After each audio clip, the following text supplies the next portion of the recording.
Salut tout le monde, c'est Tosh pour Canal Fishing. Je vous retrouve aujourd'hui pour un petit vlog dans lequel on va parler de toutes petites choses mais qui peuvent vous faire gagner pas mal de temps et puis finalement de l'énergie pour vos prochaines sessions de pêche. Voilà, c'est 10 petits trucs pour faciliter votre vie de pêcheur.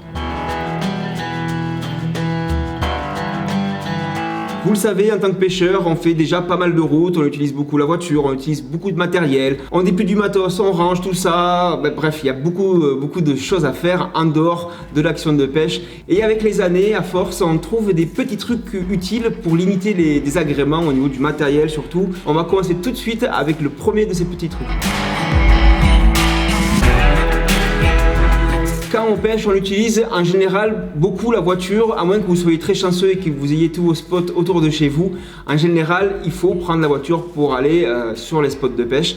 Et pour ça, quand vous prenez 2, 3, 4, parfois 5 cannes pour les mieux équipés, eh ben dans la voiture, ça devient vite un peu le carnage. Pour ça, j'ai trouvé une solution qui m'a changé la vie, c'est le Rod Rack spécial pour la voiture. Comme vous le voyez, c'est un rack en mousse qui se met entre les deux fauteuils, le fauteuil passager et le fauteuil conducteur, et ça vous permettra de disposer vos cannes et ainsi elles ne bougeront plus pendant le trajet. Voilà, fini les cannes en travers qui se montent les unes sur les autres et qui s'en mêlent. Avec un Rod Rack de ce type, quand vous roulez, vous prenez un virage ou vous freinez d'un coup, vos cannes ne bougeront plus. Et ça, c'est vraiment agréable parce qu'avant, en fait, à vrai dire, on mettait tout comme ça au milieu et au moindre premier petit virage, on prenait un anneau dans l'œil, des choses un petit peu gênantes quand on conduit, voilà, voire dangereuses parfois. Donc avec ça, je vous avoue que vraiment ça change pas mal de choses et quand vous avez des amis en plus qui viennent aussi avec leur canne, ça permet de ranger tout correctement et vous serez plus efficace pour tout déballer au bord de l'eau. Si vous n'avez pas de Rod Rack, vous pouvez éventuellement attacher un tendeur tout simple entre les deux appuis-têtes de vos fauteuils. Ça vous permettra au moins de reposer vos cannes pendant le trajet et puis c'est déjà ça de gagner plutôt que les avoir dans le levier de vitesse ou qui traînent sur les fauteuils. Le deuxième de ces petits trucs, c'est quelque chose qui peut prêter à sourire sur le papier comme ça, mais je vais vous expliquer en quoi c'est très utile. C'est tout simplement d'amener votre arsenal de leurres à la piscine et de les utiliser dans une piscine. Voilà, c'est tout simple. Alors si vous avez une piscine chez vous, tant mieux, vous pouvez le faire chez vous, ou sinon vous allez chez un ami, chez de la famille ou quoi, et demandez-leur d'utiliser la piscine pour 1 heure ou 2. Au début ça va les intriguer, mais en fait bon, ils vont peut-être comprendre le pourquoi du comment. En tout cas, je vais vous expliquer à quoi ça sert, en tout cas à quoi ça m'a servi à moi. Moi, j'ai trouvé ça très utile. Ça permet de voir exactement comment nagent vos leurres et surtout à quelle profondeur ils nagent. Souvent, on a des données constructeurs sur les profondeurs de nage des leurres, sur les cranques, etc. Et je vous avoue que quand on les amène à la piscine et qu'on voit exactement comment ils se comportent dans l'eau, parfois on a des surprises. Voilà, dans l'eau de nos lacs et de nos rivières, en général, je dis bien en général parce qu'il y a certains endroits qui tirent leur épingle du jeu, mais en général on ne les voit pas évoluer sous l'eau et on imagine un petit peu ce qui se passe. Voilà, dans une piscine au moins il n'y aura aucune surprise, vous saurez comment nage votre leurre ou en tout cas à quelle profondeur il nage et aussi pourquoi pas à quelle vitesse il coule. Et c'est là qu'on a souvent des surprises. Par exemple, moi j'ai essayé mes headbangers dans une piscine, on a un modèle flottant, un modèle suspending, un modèle sinking. Je peux vous dire que j'ai eu beaucoup de surprises puisque je me suis rendu compte que le modèle sinking finalement ne coulait pas ou très peu par rapport au modèle suspending. Alors quand on ne le sait pas, on l'achète et puis on le jette dans l'eau et on se dit ça doit le faire. Mais tant qu'on l'a pas vu dans l'eau évoluer, on pêche pas correctement en fait, si vous voulez. C'est ça le truc le plus utile. Je pense que pour les cranks c'est hyper important aussi pour vous rendre compte de la profondeur réelle de nage. Souvent on voit sur un crank, celui-là il coule à 2 mètres, celui-là il coule à 3 mètres, celui-là à 4 mètres. Ça reste des chiffres. Pour la plupart d'entre nous, ça reste des chiffres. Donc 2 mètres, c'est une valeur, c'est à peu près la taille de quelqu'un d'assez grand. Voilà, point barre. Mais quand vous voyez vraiment un crank nager à 2 mètres pile, vous vous direz peut-être, ah mais en fait 2 mètres c'est vachement profond finalement. Voilà. Et là vous vous rendrez compte sur l'eau que la prochaine fois que vous sortirez votre crank, vous saurez exactement que vous pouvez pêcher ou pas à cet endroit-là. Voilà. C'est parce que vous êtes allé à la piscine, en tout cas avec vos leurres. Je pense qu'honnêtement, vous aurez une base de connaissances de vos leurres qui sera un peu plus évoluée si vous les amenez, ne serait-ce qu'une fois par an, les tester dans de l'eau claire de piscine. Attention néanmoins, vu que l'eau est souvent chlorée dans les piscines, il faut bien évidemment les rincer à l'eau claire avant de les ranger dans vos boîtes.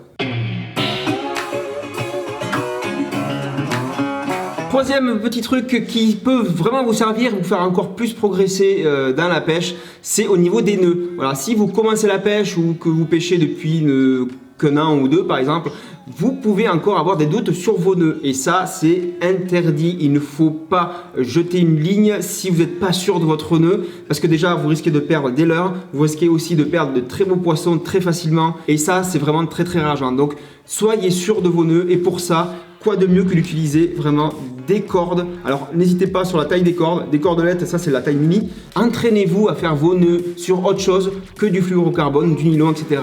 Faites vos nœuds sur de la ficelle, de la corde, en tout cas quelque chose de gros et de très visible. En vous entraînant sur du gros filament comme ça, vous allez vraiment voir le côté mécanique du nœud, sur quoi il repose en fait. Ça c'est important aussi. Vous avez des nœuds d'opposition, donc deux nœuds qui se coincent entre eux. Vous avez des nœuds qui agissent par frottement sur le filament. Enfin, il y a plusieurs mécaniques de nœuds, plusieurs styles de nœuds et quand vous vous entraînez à un nœud, faites-le d'abord sur de la corde ou du gros filament. Ça vous permettra de voir les forces et les faiblesses de vos nœuds. Vous verrez ensuite que quand vous revenez sur votre nylon ou votre fluorocarbone ou votre tresse, les choses paraîtront beaucoup plus simples. Quatrième petit truc qui à mon sens est vraiment à savoir, c'est en action de pêche. Quand vous vous accrochez, voilà, ça arrive malheureusement, vous voilà pris dans une souche ou pris entre deux pierres, il n'y a rien à faire, vous avez fait 3 fois le tour, vous avez fait des tirs en arbalète comme ça avec votre filament, ça n'a pas décroché votre leurre, il faut casser, il n'y a pas d'autre choix. Donc pour casser, ça se fait pas n'importe comment et ça, sachez-le, parce que vous risquez vraiment soit de vous faire mal, surtout d'abîmer aussi votre matos très facilement. La première chose à éviter, bien évidemment, et ça c'est du bon sens, c'est de ne pas forcer sur sa canne et sur son blanc, voilà, parce que vous risquez tout simplement de l'exploser en deux. Ça reste que du carbone, c'est très solide, mais une petite faiblesse, ça peut le briser en deux très facilement. Vous serez surpris parfois de voir comment des blancs fatigués arrivent à la rupture assez facilement. Mais par contre, une erreur que je vois beaucoup plus souvent, c'est au niveau du moulinet. Certains d'entre vous endommagent irrémédiablement leur moulinet et plus exactement le frein de leur moulinet en tirant dessus. Pour casser, il faut absolument éviter de tirer sur son moulinet puisque c'est le frein qui va vraiment subir une pression qui va être presque trop forte. Je ne sais pas si vous avez vu la vidéo chez Fish & Test où on voyait des moulinets qui subissaient une tension extrême. Un moulinet, c'est pas si solide que ça, je vous avoue, et ça l'endommage irrémédiablement. Alors, qu'est-ce qu'il faut faire pour casser une ligne qui est accrochée? Alors, si vous êtes en bateau, je vous conseille fortement de poser votre canne et d'ouvrir votre pick-up. Parce que si votre bateau ou votre flotte tube manœuvre, pendant que vous cassez, vous risquez de mauvaises surprises et vous pouvez très bien perdre votre canne ou il peut arriver des choses pas super cool. Donc, si vous êtes en bateau ou en flotte tube, ouvrez votre pick-up, posez votre canne.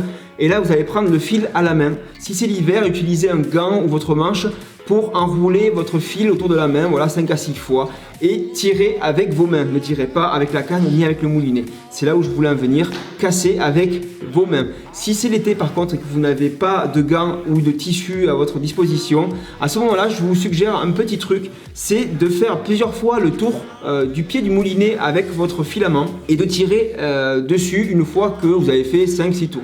Voilà, l'avantage de ça, c'est que c'est le bâti de votre moulinet qui va subir la pression et pas le frein de votre moulinet. Ça va vraiment éviter des dommages irrémédiables.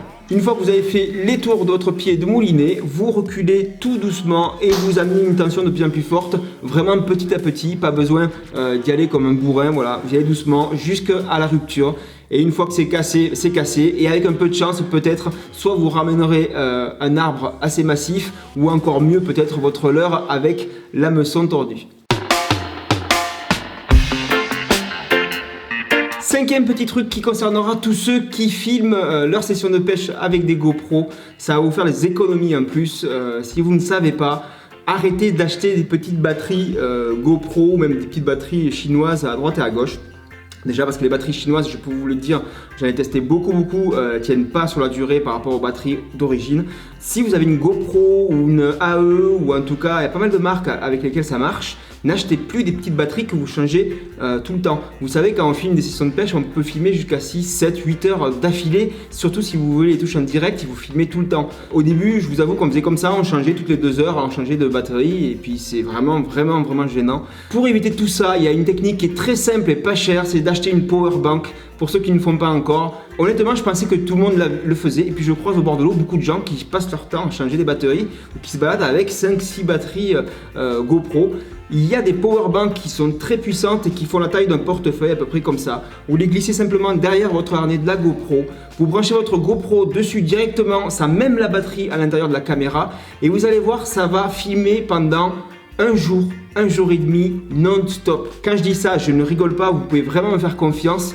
J'ai une batterie qui est relativement puissante, je vous mettrai un lien sous la description de la vidéo puisque j'ai pas toutes les caractéristiques en tête, mais avec je peux filmer un jour et demi non-stop. Pour la pêche, il n'y a tout simplement pas mieux que ça pour alimenter votre caméra. Il n'y a pas besoin de changer de batterie, vous filmez tout le temps. De temps en temps, vous arrêtez quand même pour économiser un petit peu de carte SD, mais avec une power bank, votre problème de batterie s'évapore et vous n'avez plus à y penser. Et quand on pêche, c'est vraiment pas du luxe de pouvoir penser à autre chose que de changer de batterie. Une power bank, ça coûte pas cher, ça coûte le prix en général d'une batterie GoPro d'origine. Voilà, ça dépend de la puissance, mais pensez-y, ça va vraiment vous faire gagner beaucoup de temps et beaucoup de patience aussi au bord de l'eau si vous filmez vos sessions de pêche.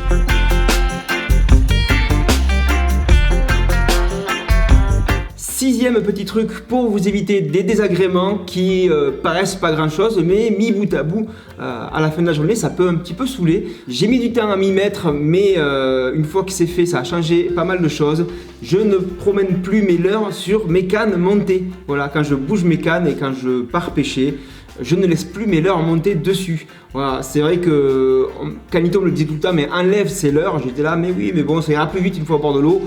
Je vais pas du tout plus vite, au contraire, je perds énormément de temps. La plupart du temps, c'était que dans la voiture notamment ou n'importe où, mes leurres se fichaient dans du tissu. Alors vous avez les fauteuils de la voiture, vous avez le sac de leurre, vous avez 10 milliards de tissus finalement qui vont se prendre dans votre leurre et qui vont bloquer votre canne comme ça. Vous avez passé du temps à le défaire, ça arrive tout le temps.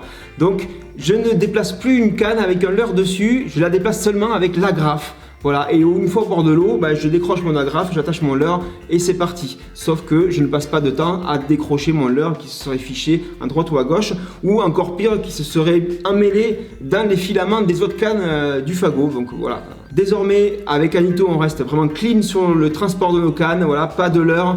Comme je vous l'ai dit tout à l'heure, un road rack dans la voiture et ça se passe nickel. Pour accrocher votre agrafe sur la canne, vous pouvez utiliser, si c'est du casting, soit la barre que vous trouverez sur le moulinet, soit l'accroche-leurre si votre canne en dispose d'un. Et si jamais vous n'avez pas d'accroche-leurre, vous pouvez aussi acheter dans le commerce des accroche-leurres qui coûteront 1 €, pas plus. Ces accroche-leurres s'accrochent sur le blanc de la canne avec un petit caoutchouc et c'est très pratique puisqu'il se replie une fois que vous n'en avez plus besoin. Un dernier petit truc aussi concernant le transport des cannes.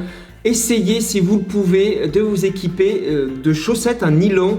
Alors pas aux pieds, mais pour les cannes, hein, bien entendu. Les chaussettes en nylon vont protéger déjà vos blancs de rayures diverses ou de coups qu'elles peuvent prendre pendant un trajet. Et ça, c'est pas du luxe aussi quand vous avez des cannes auxquelles vous tenez. Le second avantage des chaussettes en nylon, c'est que ça va éviter les emmêlements de cannes. Voilà, quand vous vous promenez avec les cannes montées, en tout cas avec le filament qui passe dans les anneaux.